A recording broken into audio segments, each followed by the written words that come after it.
Canada has announced a sweeping financial support package aimed at shoring up its softwood lumber industry amid escalating trade tensions with the United States. Welcome viewers to my channel. Please subscribe, like my video and turn on notifications so you don't miss our next update.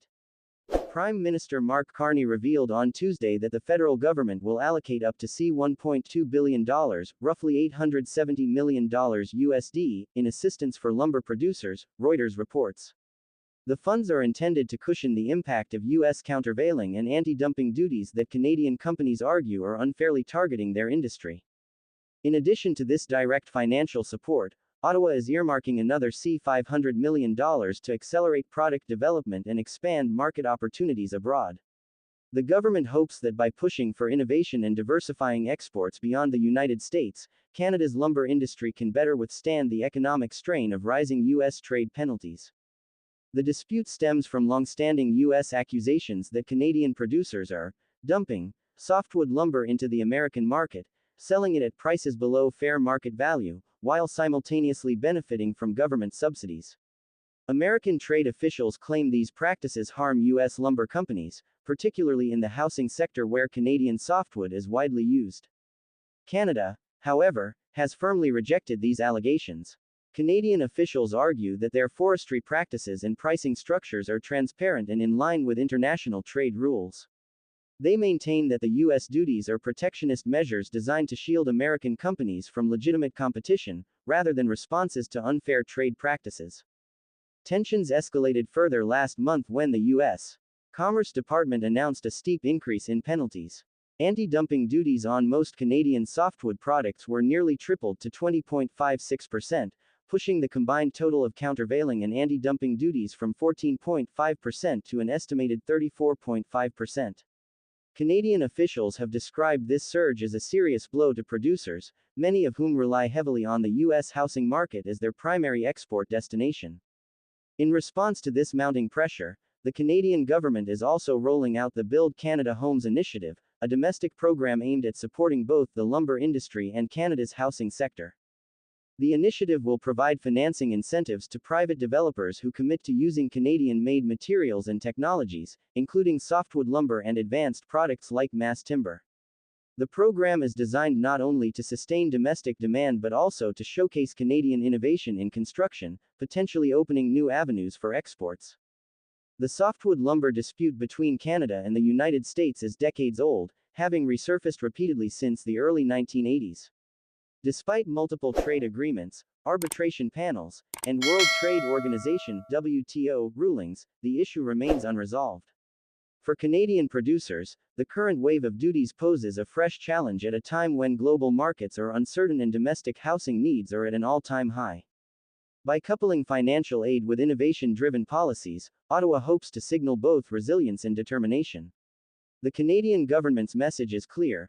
While it remains open to negotiations with Washington, it will not allow its lumber industry, one of the country's largest natural resource sectors, to be undermined without a fight. To grasp the intensity of the current dispute between Canada and the United States, it is first essential to understand the very product at the center of the conflict: softwood lumber.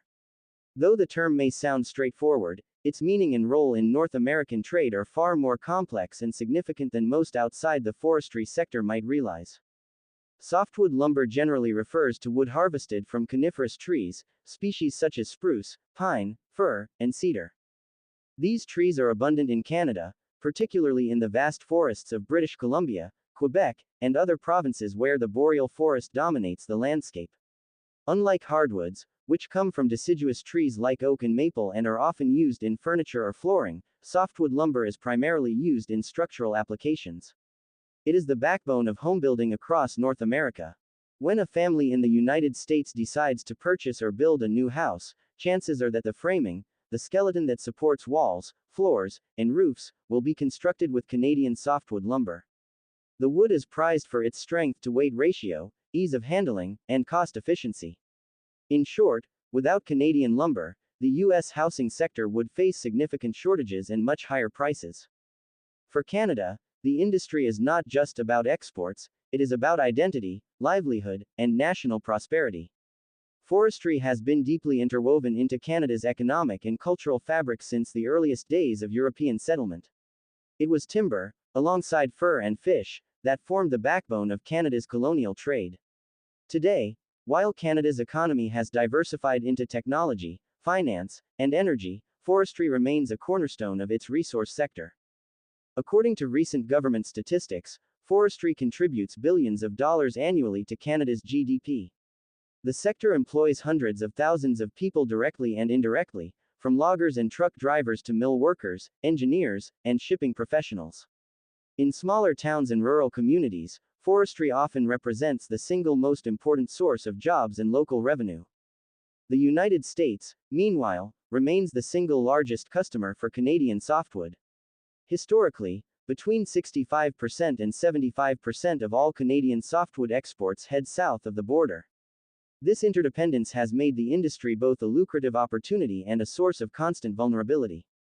While Canadian producers gain access to a massive, relatively nearby market, they also become exposed to U.S. trade laws, political maneuvering, and protectionist pressures. But why has softwood lumber, of all things, become such a persistent irritant in cross-border trade relations? The answer lies in the differences between how the two countries manage their forests.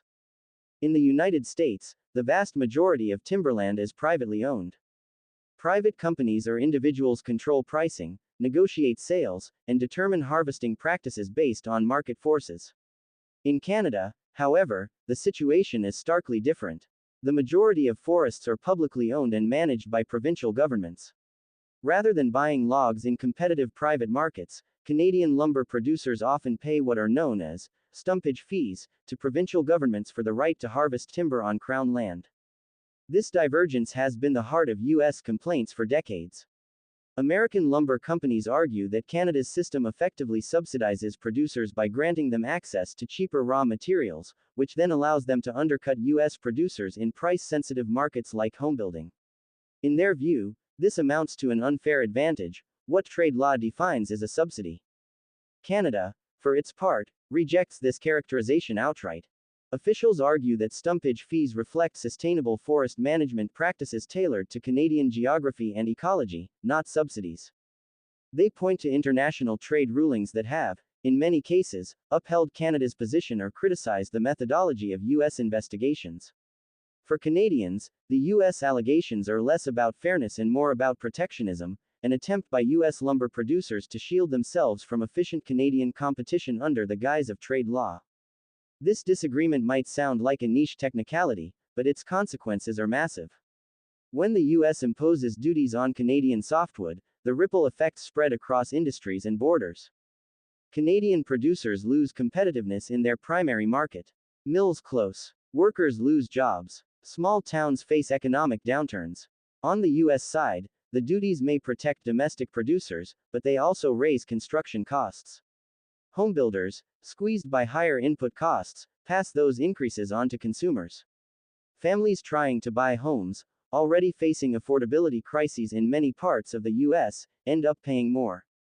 Thus, softwood lumber sits at the intersection of trade law, national economic strategy, and ordinary people's daily lives. It is not just a matter of tariffs and duties, it is a matter of livelihoods, community survival, and housing affordability on both sides of the border. To illustrate its importance, consider this. In the mid-2000s, during one of the peaks of the dispute, economists estimated that U.S. tariffs on Canadian softwood lumber added thousands of dollars to the cost of an average new home in the United States. While this figure fluctuates depending on market conditions, the principle remains the same. Trade disputes over lumber have a direct and measurable impact on one of the most basic human needs, shelter. For Canadian policymakers, then, defending the softwood industry is not only an economic imperative but also a political one. Any government seen as failing to protect forestry workers risks backlash from provinces and communities heavily dependent on the sector. This is why Prime Minister Carney's announcement was framed not only as a financial intervention but as a national commitment. The question remains, can billions in support and innovation funding offset the impact of nearly 35% duties on Canadian softwood lumber? The answer is not simple. What is clear, however, is that softwood lumber is not just another commodity. It is the timber that frames homes, the industry that sustains communities, and the wedge that has driven one of the most enduring trade rifts between Canada and the United States.